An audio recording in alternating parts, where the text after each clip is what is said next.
இந்த தும்பிக்கையை கொண்ட இந்த விநாயகர் பரந்த காதுகளை கொண்டு ஆழமாக நோக்கக்கூடிய, அழுத்தமாக புரிந்து கொள்ளக்கூடிய யானையினுடைய மஸ்தகம் ரெண்டு அப்படி பிரிஞ்சிருக்கும்.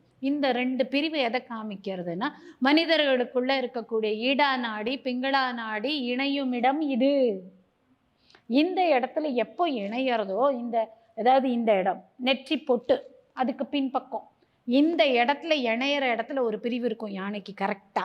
அப்படின்னா 24 மணி நேரமும் சுழுமுனை இயங்கக்கூடிய மிருகம் அப்படின்னா யானையை நம்ம எடுத்துக்கலாம். இப்போ அந்த மாதிரி நமக்கு சுழுமுனை இயங்கித்துனா எப்படி இருக்கும்?